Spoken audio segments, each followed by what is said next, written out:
जय गुरुदेव, जय माता जी, जय गायत्री माता। गुरुदेव की सूक्ष्म उपस्थिति में गुरु गीता में वर्णित है, भावनाओं का हो सद्गुरु की पराचेतना में विसर्जन। गुरु गीता का गायन करते हुए शिष्यों की अंतश्चेतना श्रद्धा रस में भीग रही है। भक्ति का उफान उनकी भाव चेतना में हिलोरे ले रहा है। इन हिलोरों में न केवल अतीत के कलमश घुले हैं, बल्कि प्रखरता प्रकाश की नई आभा भी फैली है। गुरु गीता के मंत्रों का प्रभाव ही कुछ ऐसा है। ये भगवान महादेव के वचन हैं जो सदा सर्वदा अमोघ हैं। भगवान सदाशिव की वाणी तीनों लोकों तीनों कालों में सत्य है। महाकाल के वचन पर काल का कोई प्रभाव नहीं है। काल का पाश, देश की सीमाएं इन्हें छू भी नहीं सकती। इन वचनों को का सही सही मर्म तो केवल माता पार्वती ही समझा सकती हैं, जो प्रथम श्रोता होने के साथ भगवान शाम्ब सदाशिव की प्रथम शिष्य भी हैं। अपने सद्गुरु की अनुगत और उन्हीं में विलीन शिष्यों के लिए वह परम आदर्श हैं। संपन्न विसर्जन एवं विलय की सघनता की साकार मूर्ति। जो शिष्य है वे इन सजल श्रद्धा के साकार भाव विग्रह के से श्रद्धा के कुछ कण पाकर स्वयं को प्रखर प्रज्ञा रूपी गुरुदेव में लय कर सकते हैं। इस भाव प्रवाह में अवगाहन करने वालों ने गुरु भक्ति की पूर्व कथा में पढ़ा कि सद्गुरु का नाम मंत्र राज है। इसका जप करने से बुद्धि खरा सोना बनती है। इसके स्मरण चिंतन से महासंकटों से रक्षा होती है। हर किसी अवस्था में चलते फिरते बैठते उठते यह महामंत्र साधक की रक्षा करता है। जो भी शिष्य इसकी साधना करता है उसे अविनाशी निराकारी और निर्विकार आत्मा तत्व की अनुभूति होती रहती है। गुरुदेव ने इस अद्भुत स्वरूप के एक अन्य रहस्यमय आयाम को प्रकट करते हुए भगवान भोलेनाथ भवानी से कहते हैं, सद्गुरु चेतना का यह तत्व सब भांति अपूर्ण है, नित्य है एवं स्वयं प्रकाशित व एवं निरामय है। इसमें किसी तरह का विकार नहीं है। यह परमाकाश रूप, अचल, अक्षय और आनंद का स्रोत है। वेद स्रोत भी यही कहते हैं। प्रत्यक्ष शब्द आदि चारों प्रमाणों से भी यही सत्य सिद्ध होता है। गुरुदेव की आत्मचेतना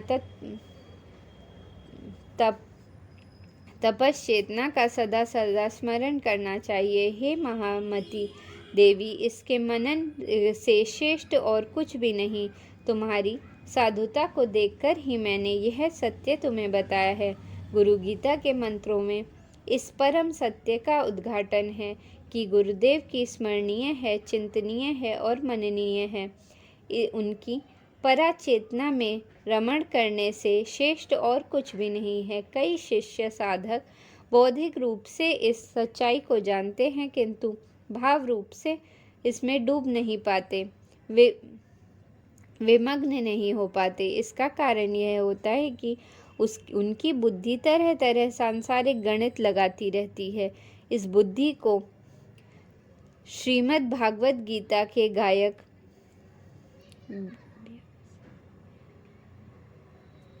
व्यवसायिक बुद्धि कहते हैं। श्री रामकृष्ण परमहंस इसके लिए पटवारी बुद्धि का शब्द प्रयोग करते हैं। जोड़ तोड़, कुटिलता, क्रूरता से डर निडर में निरत रहने वालों के लिए न तो साधना संभव है और न ही उन्हें समर्पण बन पाता है, और जो अपनी अहंता का सिर उतार कर गुरु चरणों पर रखने का साहस नहीं कर सकते, भला उनके लिए गुरु भक्ति कैसे संभव है।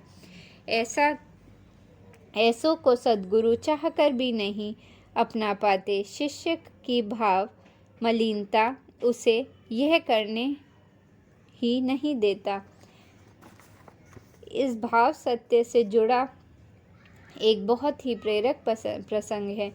यह प्रसंग श्री रामकृष्ण परमहंस देव के ग्रही शिष्य श्री रामचंद्र दत्त के जीवन का है। श्री दत्त महाशय की भांति अपने गुरु के प्रति बढ़ी चढ़ी थी, परंतु इसी के साथ उनमें सांसारिक बुद्धि की भी छाया थी। उनमें अपनी विद्या बुद्धि और धन पैसे का अहंकार भी था। उनके संदर्भ में एक बात और उल्लेखनीय थी कि श्री परमहंस देव के सन्यासी शिष्य स्वामी अद्भुतानंद पहले इन्हीं के यहाँ नौकरी करते थे। इन अद्भुतानंद को श्री रामकृष्ण के भक्त समुदाय ने लाटू महाराज के नाम से जाना जाता है। दत्त महाशय ने ही उन्हें ठाकुर से मिलवाया था। बाद में उनकी भक्ति भावना को देखकर उन्हें ठाकुर की सेवा में अर्पित कर दिया। यही दत्त महाशय एक दिन श्री ठाकुर के पास आए, दीक्षेश्वर के पास आए हुए थे। सेवा भाविक रूप से वे अपने साथ अपने गुरुदेव के लिए कुछ फल मिठाइयाँ और कुछ अन्य सामान लाए हुए थे। ठाकुर ने यह सामान युवा भक्त मंडली में बांट दिया। उन्हें इस तरह सामान बांटते देख दत्त वो थोड़ा कुंठित हो गए। उन्हें लगा इतनी कीमती सामान इन्होंने इन लड़कों में बांट दिया। अच्छा होता कि ये इस सब को अपने लिए रख लेते और बहुत दिनों तक इसका उपयोग करते रहते।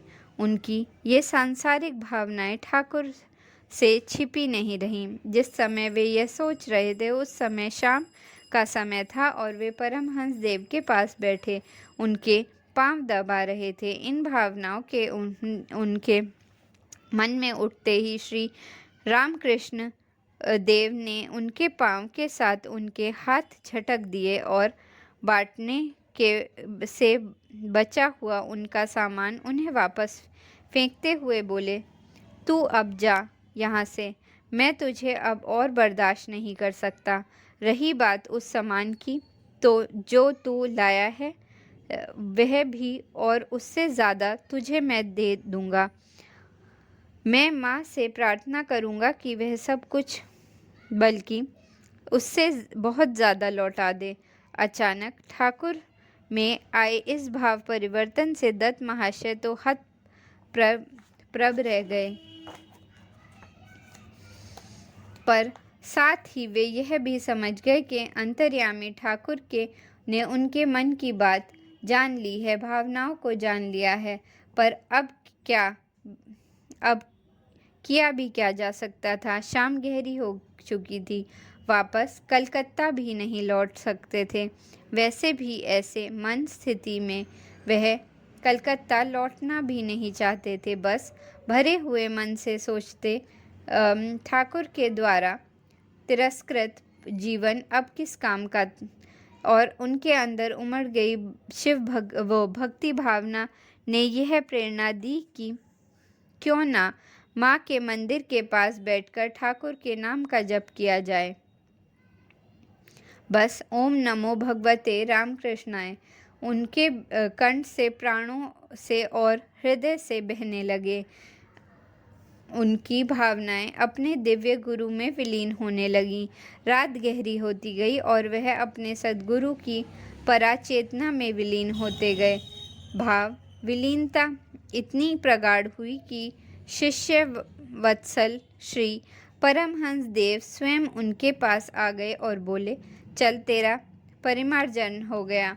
श्री ठाकुर के चरणों को अपने आंसुओं से धोते दत्त महाशय अनुभव कर रहे थे कि सद्गुरु की पराचेतना ही चिंतनीय माननीय है। इस सत्य को हम भी अनुभव कर सकते हैं। जय गुरुदेव।